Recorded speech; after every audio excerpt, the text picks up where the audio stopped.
And somehow, we seem to also be buying into all this falsehood. Sometimes I imagine when you see people celebrating when they are failures, it's only someone who doesn't really know what's going on that want to believe or want to pray for his country to fail. Forgetting the fact that if your country fails, which means you have equally failed. And if your security forces fail, especially your armed forces, I don't know which country you will have to stand with. First and foremost, we must look at ourselves as Nigerians. And nobody will change Nigeria if not Nigerians. If you sit down to think that any other person will come from somewhere and liberate your country, then you should think twice. So that is why it's very important for the citizens, renewed agenda citizens. Citizens make up the country, and it is citizens that will uplift the country to where they want it to be. If we do not do that, then the country will continue to fail. But this country will not fail, because God has blessed this country. If you remember some years back, some countries have predicted that in 2015 Nigeria was going to pack up. This is 2025, 10 years later, we're still standing strong and still moving forward. We will continue to shame all those that don't mean us well. I'm standing here today because I have the privilege of being born in Nigeria. I had the privilege of attending my primary secondary school in Nigeria. I went to Nigerian Defense Academy. Vice Admiral Gambo were the ones that brought us up at the academy. When we graduated from NDA, we met generals like Lieutenant General Buratai. My first contact with him was when he was commandant in the Nigerian Army School of Infantry, then as a brigadier general, and I was a colonel. Gradually he became the chief of army staff and developed and expanded the Nigerian armed forces because of commitments. I think people don't really understand that the military is a family.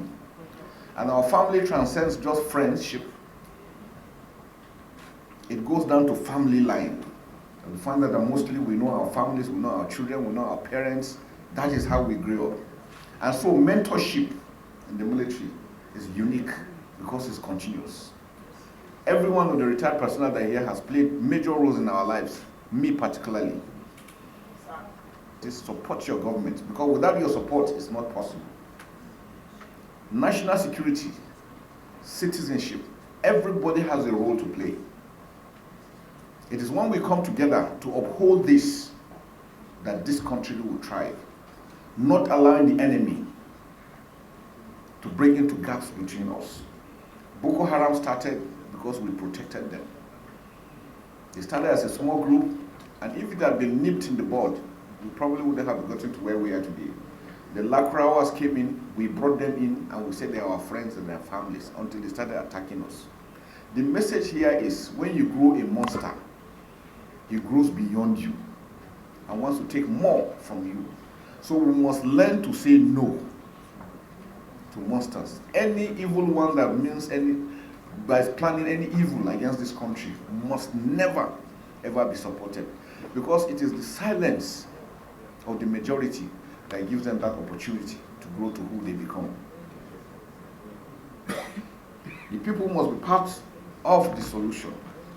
I always want to remind people that the citizens, that the terrorists survive within the communities. If we allow them, they will thrive. If we disallow them, they will never survive. First and Second World War was very clear. When citizens stood up against the enemy, they didn't give them food, they didn't give them fuel, because sometimes you sit down and think, 16 years we've been fighting Boko Haram, how have they been surviving? Who has been funding them? These are questions we should ask ourselves. Where are they getting the fuel they're getting? They're getting from us. We have commercial drivers that will go and take full tank, go out, go and siphon fuel and give them. Sometimes they have pre-arranged locations. They siphon fuel in jerrycans, dig holes and drop in and phone them and tell them where the fuel. These are the people that keep them going. So why are we doing this to ourselves? What is the motive? Are you going to be happy if your country fails? You want to be a refugee or an IDP somewhere else? Those are questions we must be able to ask and answer. This is why forums such as this are invaluable. They provide a platform for citizens to receive first-hand information from government and security practitioners. Such transparent engagement not only build trust, but also counter the void often filled with misinformation, disinformation, and propaganda. At the time when sentiment and perception shape reality, it is vital that we dominate the narrative with facts, clarity, and sincerity. Citizens must hear directly from their leaders, not through distorted third-party sources. Like I said, not many people are happy that Nigeria is still standing strong today. And we seem not to realize that. A lot of people wish us bad, wish that we have disintegrated for their own selfish interests, and we must not allow that. The media environment in Nigeria has changed drastically. The rise of new media has democratized information access and also created opportunities for hate speech, dissent, and manipulated narratives to flourish. Social media. If you notice, most of the videos are being peddled are videos of old or maybe some other countries, and they make it look as if it is true or it is recent. And sometimes we carry it hook, line, and sinker. And the next thing is everybody is insulting, attacking the government or attacking the security forces. Gentlemen, they need your support. Men work on support from the citizens because that is where they get their morale from. If the morale of your troops fails, they will never be able to do their work. And that's why it's important that for whatever we do, we should pray for them, we should support them, we should commend them. They are humans just like every other person. They have families. If we show you pictures of personnel, they have lost breadwinners, lost limbs, lost everything, eyesight, just to defend this country. So sometimes when you go to bed and you lie down and you sleep and you close your eyes and you put your AC, or you don't have AC, or you sleep and you dream, remember that there are some people that are standing there in their trenches from morning till evening every day to ensure that you are able to go to your room and sleep. They don't have that luxury, they don't have that luxury. We must always remember that it is critical and important that we support them to do what they are doing, because they are standing guard for us to be able to enjoy the democracy we're enjoying. And that is very critical. The proliferation of information sources means we must act with urgency to counter harmful content with timely and accurate messaging. Sometimes when you see our reportage, it looks as if we're happy when troops are killed. When we achieve success, it goes quiet. But once a soldier or somebody is killed or something, you will see the flashes. So the tendency is, who are you doing that for? Always remember that if your security forces fail, you don't have a home. You'll be a refugee in somebody else's country. And I don't know if that is what you are praying for. So we must ask ourselves those questions. We in government and the security agencies must seize opportunity, conventional and digital media as tools of truthfully informing Nigerians about security development, especially during times of crisis. And that is why, since we came on board, we have been open.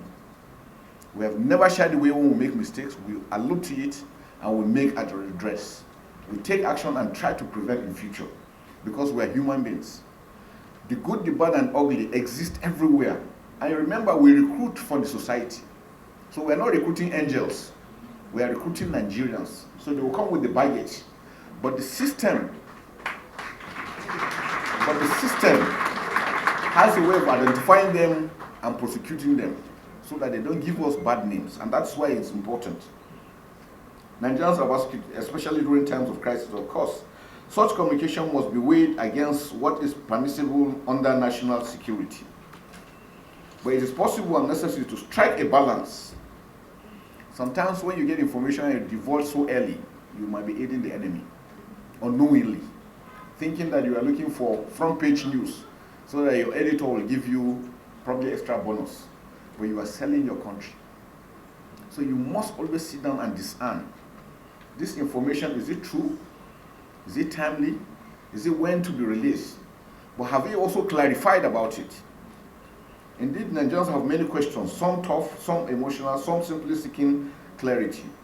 These questions reflect their concern, curiosity, and deep interest in the progress of our nation. That in itself is a strength we must harness. I therefore congratulate the esteemed panelists who will speak today You have a challenging task ahead of you, but I'm confident that you possess the expertise, wisdom, and courage to engage sincerely. Security remains the most talked about topic across households and media platforms, which makes the expectation from this gathering very high. Now, the question we ask ourselves, how did we get to where we are? We remember some years back, even as junior officers, when we want to travel, we travel at night because we have nothing to be afraid of. How did we allow ourselves to get to where we are? It's a collective responsibility. It's not a matter of pointing fingers at any other person. We all went to sleep when things started falling until where we are today. So if we want it to stop, then we have to walk back to how it is supposed to be. I look at the aspect of looking at Nigerians. Firstly, we must learn to love one another. We must learn to love our country. It's only in Nigeria, sometimes you hear when something happens, Nigeria is bad, Nigeria is terrible, we're this, we're that. Go to other countries and see what happens. Where everybody protects its sovereignty, we to go ahead. So these are aspects that we should look at. I look at the aspects of good governance, which is critical, dividends of democracy, local government autonomy.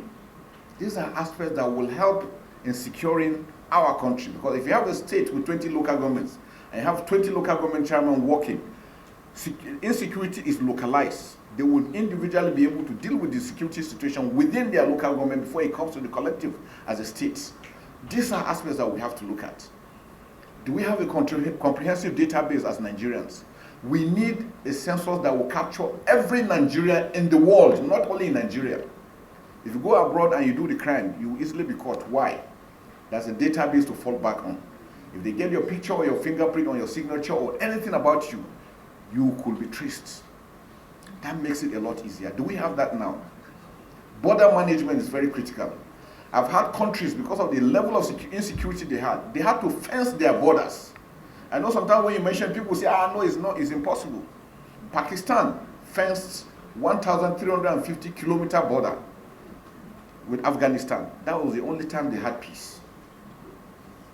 Saudi Arabia and Iraq, 1,400 kilometers fenced completely. Can we start thinking of fencing our borders? We have 1,500 kilometers with Niger Republic, 1,900 kilometers with Cameroon. Chad is there. All over us, surrounded by Francophone countries, and the Sahel is heating up. Gentlemen, if we don't do anything, when the Sahel falls, it is Nigeria that everybody is interested in. Because they believe Nigeria is huge, Nigeria is big, Nigeria is rich. And that is what we should start thinking about. How do we secure fully and take control of our borders? It is critical for our survival. It is critical for our sovereignty. We must not shy away from these things. It might be expensive. It will be penny wise, pound foolish if we don't. We must stand up to be counted together as Nigeria for Nigeria. As I conclude, let me once again commend the Director General and the CEO of Voice of Nigeria for the foresight to actualize the important and timely initiative. Its ongoing innovation within the Voice of Nigeria, such as the expansion of Voice of Nigeria's international broadcasting to tell Nigeria's story globally, are both commendable and strategic. We must learn to tell our stories. Don't allow anybody to do that. And they say until the day that the lion knows how to speak, the hunter will always tell his own story. It is important. I urge us all to embrace today's conversation with open minds and patriotic hearts. Together, let us build a safer, more united and prosperous Nigeria. The renewed agenda is real. We, together, will make that work. Finally, I extend my profound gratitude to the President and Commander-in-Chief of the Armed Forces of Nigeria, His Excellency Bola Ahmed Tinubu GCFR, for his exemplary leadership and unwavering commitment to the pursuit of national peace, security, and economic prosperity.